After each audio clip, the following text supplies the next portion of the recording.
her studio. It's really amazing to be here, Nicola. This is the first day that we're allowed out in lockdown and back to work, so it's really exciting to be in Nicola's studio. And we're here to talk about Nicola's work with the In 7 Days series, in particular about the unique work that we're presenting for the Spotlight exhibition for the London Original Print Fair. So first of all, thank you so much for allowing me to come to your studio today. It feels really special to be here. It's a huge pleasure. It's really great to see somebody. I know, it's like the first kind of human contact. I know. Truly exciting. Obviously, we worked together at the Surrey Business School when we had the exhibition Witness to Power last year, which is how we first got to know each other. And it's really exciting to hear about these unique works which relate to the series In 7 Days. And I'm so excited that we can present this. It's the first time that this body of work will have come together. And I think it's really useful, perhaps if you can tell us a bit more about this project and how it came about, that, how the whole thing came about. Perhaps you can talk about it.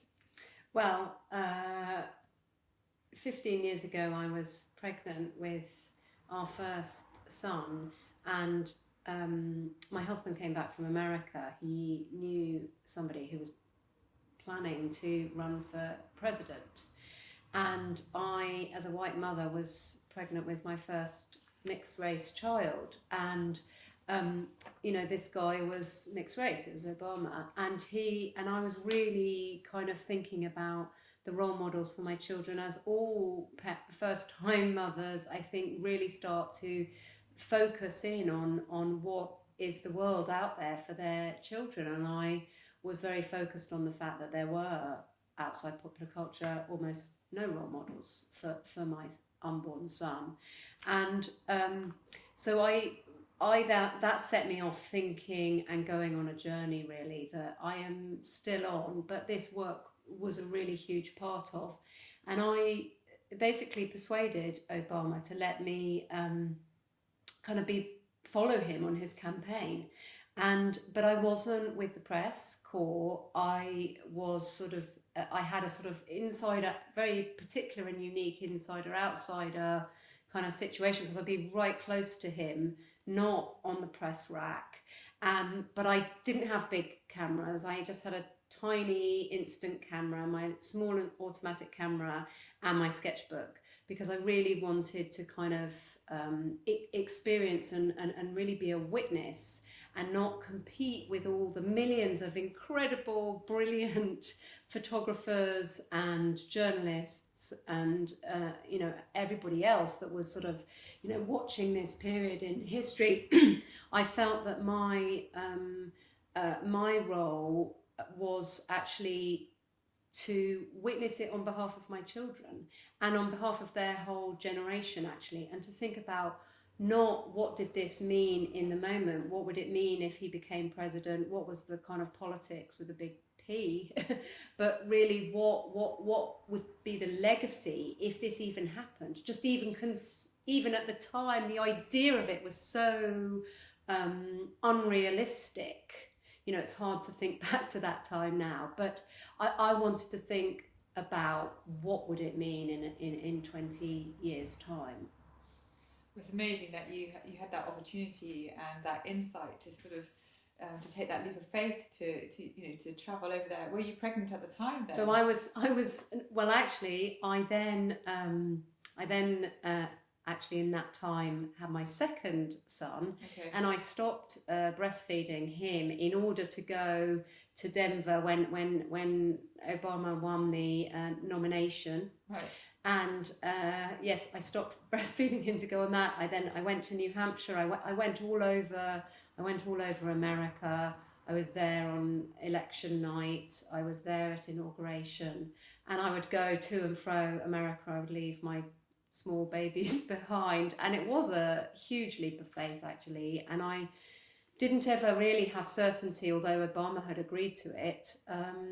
I never had any certainty. It wasn't an official commission. I took it upon myself to do this, and so yes, it was risky, but actually every event was more extraordinary than I could possibly have imagined, and it, you know, it ended up being my own journey as well as the witness to this kind of global journey, actually. Well, it sounds like the most incredible period of time, and I imagine as it unravelled, you must have had several moments where you were pinching yourself. Yes, I did. With what you're actually No, witnessing. I really did. Yeah, yeah. And one of the articles that you kind of showed me from Stephen Armstrong, I thought it was very interesting how he compared you to a war artist, and it seems that it very much must have been like that, where you were witnessing events that you really didn't know, what the next turn was going to be, and what what was happening, and it must have been an incredible position to be in, to be so close to history in the making. Yes, I think that's exactly right. I think that I wasn't doing a portrait in the traditional sense, absolutely not. I was literally witnessing something that was kind of changing day by day and week by week, and that was monumental and historic. I believe that his the election night was the most watched event in human history. And I think that also it was such a big moment that this sense of, what would its legacy be over a long period of time and across the world, was also important, but there weren't very many people kind of attending to that at the time, because the present moment was so big and was so sort of dramatic. So I felt that was my job, was to be kind of really quiet in thinking about the long term.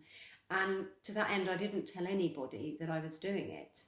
And that was quite, yes, but that was quite hard, because I spoke to him on election night, and I came back and everybody's saying, I came back on a flight the next day, and I didn't tell anybody that I had been there. I didn't tell anybody that I was doing that, because I didn't want to be distracted and be brought back to the present moment, which I knew I would be, even just with conversations with my friends and family, never mind kind of work colleagues. So I was in a kind of monastic silence about this experience for the whole 2 years that I was making this work. I think that also shows an incredible strength with you, to be like that. I mean, it must have been so tempting to talk about this amazing experience, but I suppose what you've done instead is let it filter down through you, and through your work, and then look back on the archive that you built up whilst you're out there, and then and use that experience and that silence that you had inside to make this amazing body of work. Which brings me on to my next question, which is, obviously we're exhibiting these as part of the London Original Print Fair. You're a painter by training and by practice, and obviously these are prints, and original prints, and part of and the series that you have in the Met and in the Smithsonian National Portrait Gallery and other major collections are screen prints. And so it's quite a transition for you. And at what point, I think there are two sort of parts to these questions. At what point did you realise that you wanted to make these, into prints? And also, at what point did you make that transition from sort of the unique works which we're offering now to thinking, actually, this is a series, this is a body of work? I think they're probably intertwined, but it'd be interesting if you could talk about that. Yes. Well, before I made this work, I hadn't done any silkscreen printing. When I was at art college, I did a bit, and I did quite a lot of etching, actually. But when I've always used photography, has always been an integral part of my practice, and I've used it in different ways, and drawing. But what happened with this work is that, I would go on these trips, and I had all these camera photos that were not finished photos. I specifically took them really as sketches and kind of memories, not as photographic work in their own right. In fact, I ended up with some extraordinary photos. This is one that kind of came out. This photo was taken with a tiny automatic camera. I was standing literally at Obama's knees. But I also had all these drawings and lots of marker pen drawings on perspex, because I realised I didn't want white paper, which is most commonly sketchbooks, if you do line drawings, everybody's white, and I took out sheets and sheets of perspex and made marker pen drawings on perspex, and I did that because it didn't feel right for everybody in the story to sort of in my sketches to look white, but actually what that meant was that I had sort of ready-made outlines. I had almost ready-made films for silkscreen printing. But I think the reason that I came to silkscreen printing was because I had this huge body of preliminary work, but I also had kind of ideas and themes and research in my head, and what I wanted to do was to sort of find a way to kind of distill all of that down and get to the essence of what was important and what would remain important forever. Yeah. And in order to do that, I had to kind of up my game in terms of that distillation process, because the amount of material I had was so vast. So I did something a bit radical, and I went to the London printmaking studio in Brixton, where they have these, because they make textiles there by hand, and so they had the capacity to put all these bits of my films and sketchbooks, notebooks and photographic work. I just was able to kind of put on these huge, long, vast tracing films, and then they had these huge silk screens, and it was almost that process itself of kind of putting the ink through these vast, slightly random kind of almost patterns allowed me to kind of distill the imagery and start to work out which were powerful and which kind of retained, depth and strength, and which bits of the images actually retained all the kind of narrative and themes without sort of being obvious. And so that's what I did, and one of the works presented in this series comes from that very early stage of sort of printmaking, almost like textiles. So Sunrise, Union and Pledge are all artworks that came out of that kind of experimentation and that hand textile printing process, if you like. It was never my intention to make textiles from this, but it was just allowed me this kind of vastness, if you like.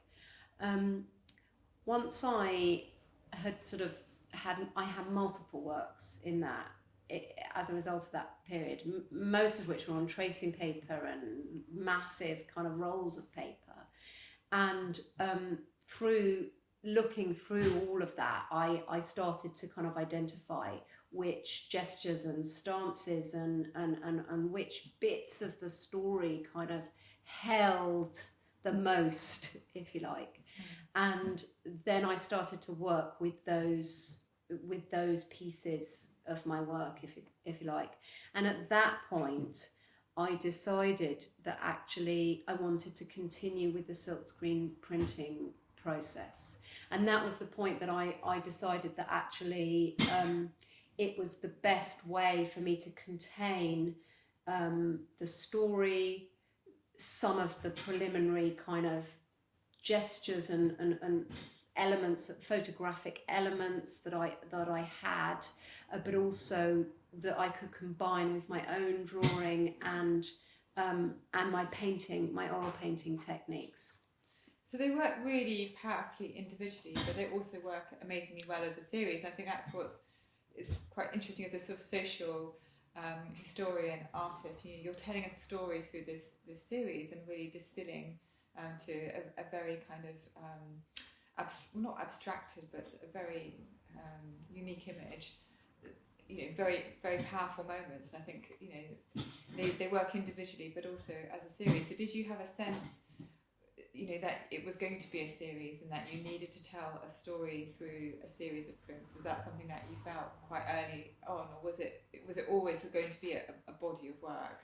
I suppose is what I'm thinking, or was it, Mm. you know, what, and how did you contain that as well? Because obviously you would have had an enormous amount of archival material, and it was really interesting looking at your sketchbooks, which are in your book as well, and seeing how you had this process of eliminating certain images and perhaps being less obvious with the imagery that you're using. So how did you kind of come to terms with that, and how did you settle on 7 for the sort of the larger series? I mean, how did you manage that distillation series for your process for yourself? Well, there came a moment that I was in quite a lot of crisis about answering those questions. Okay. It felt like a lot, right?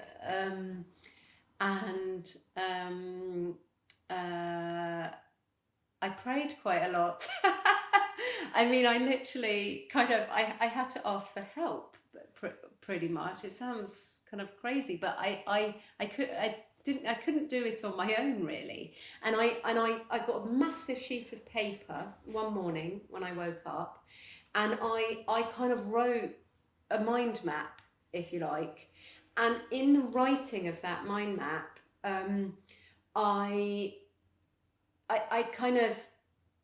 I guess I started with the journey, with the actual trips that I had made, and I got to in 7 days, and I sort of whittled it down to the mind map, if you like, to 7 days, and the story that I wanted to tell.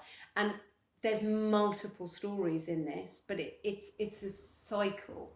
It's the story of how is something impossible achieved by human beings, in a way. That was my starting point, because this was a completely impossible story. Right.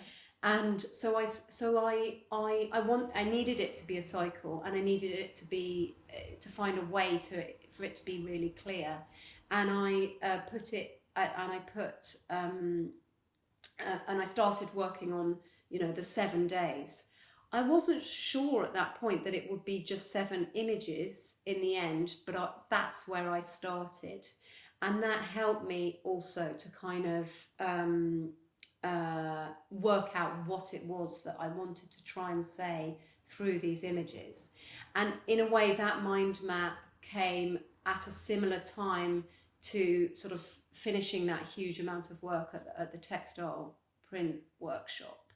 And so at that point, I started to think about 7 images, and then I started to hone that more and more and more. I think 7's very powerful, isn't it? I mean, we look at it and think about, you mentioned praying, because the creation story is in 7 days. This is what happened. Yeah. And the way you're referencing that by choosing, again, in 7 days. That's the title of the series, obviously. And then some of the work, it's called, one of the works which is very powerful is called Sacrifice. And again, I think there's that reference there, which is incredibly powerful about how, well, you're probably better talking about this than me, but that moment when he realised that he'd done it. Yeah. I think that's one of the most powerful images in the entire series. So it's incredible to hear about how it must have been quite a struggle getting to that point. So what happened is that at that second sort of point in my process and practice, I guess, once I got to the 7 images, I then started to work incredibly hard to put this huge amount of storytelling, if you like, into these what became quite simple images. So I had to think so hard about every last thing, the placement of every bit of everything that is in each of these prints is sort of forensic.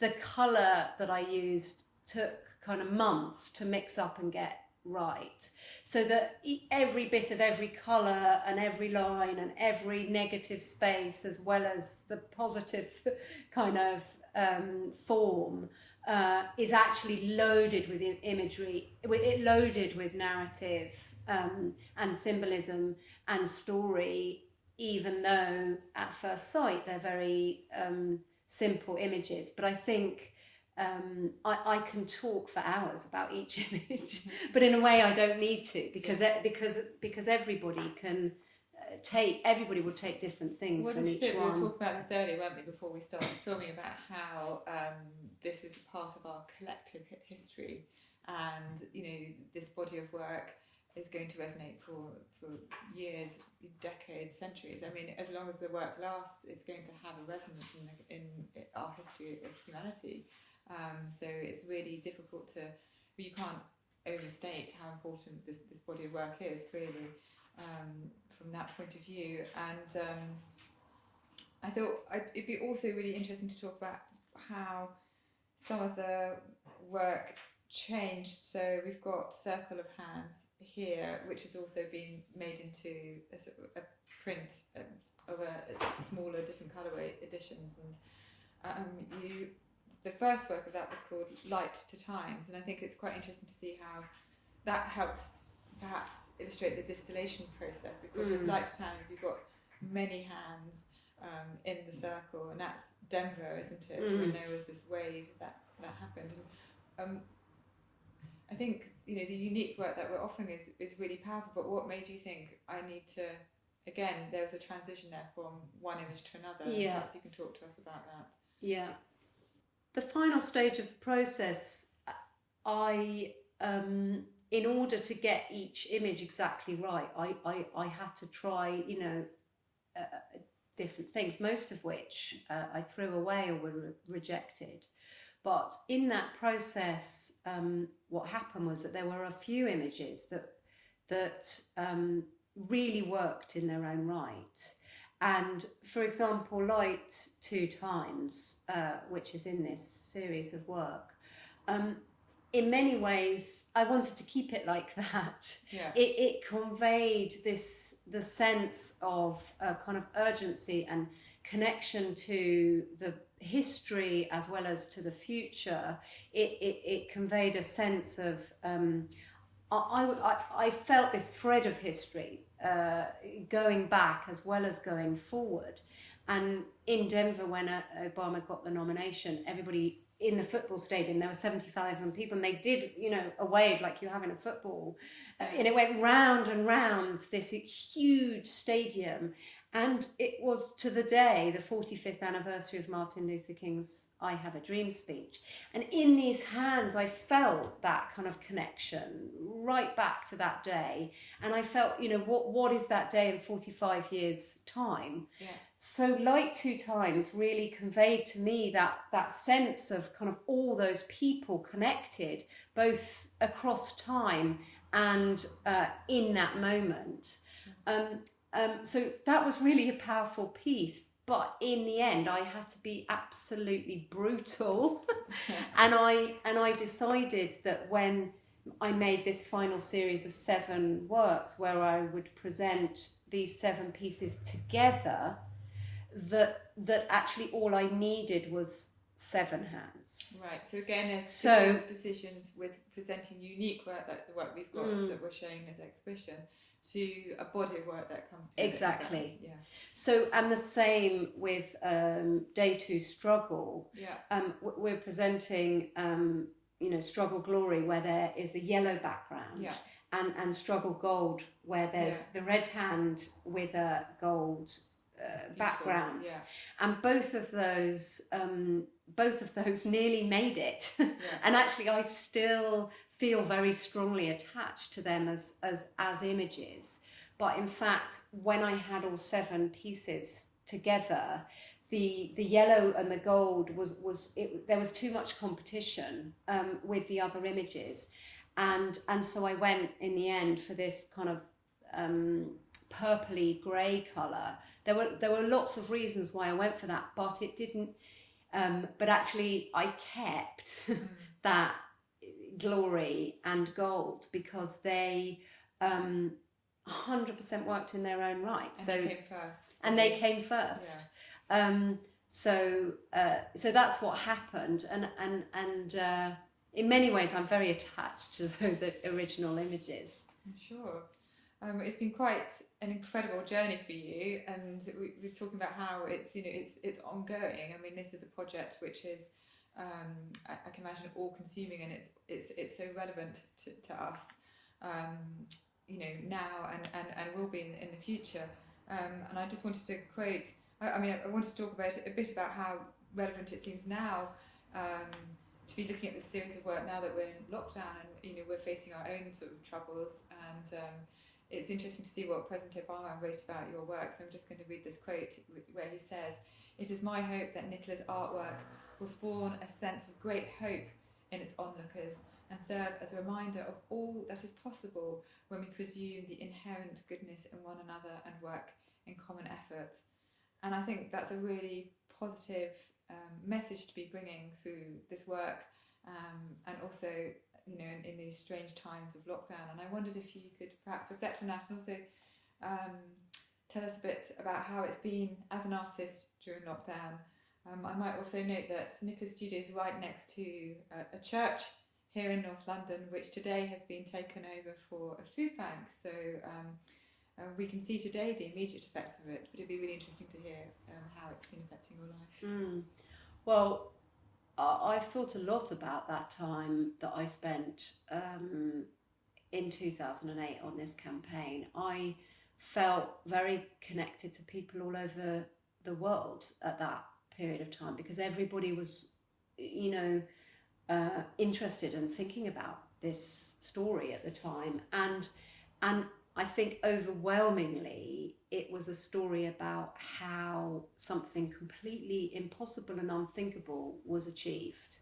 Yeah. So I think that is really, and at the time, the most important thing for me was to make work that, in the future, when maybe I was long gone, would continue to remind people about how it is possible to achieve something completely impossible.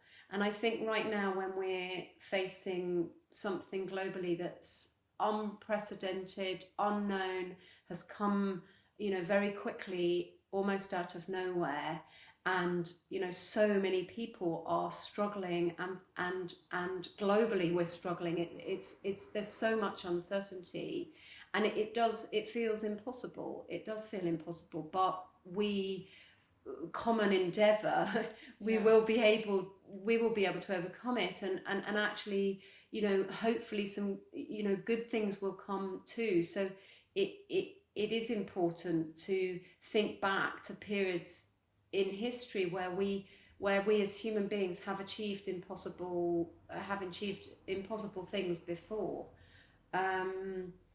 and I feel very lucky to have an amazing studio like this. And yes, it's part of a church, and there's a food bank in the church right now, and we can actually adapt and change more quickly than we realise when we're forced to. I think that's very true. I think we're all learning new skills, such as doing online videos, and I think there's a lot of positivity to take from this series of work about all sorts, your tenacity as an artist and your amazing ability to reflect these incredible historic moments through your work, and like you say, achieving what we thought was impossible. So it's really wonderful to be able to present this, and thank you so much for talking to me today and showing me your studio. Thank you, Nicola. Well, I'm excited too, so thank you, Lizzie. Thank you very much.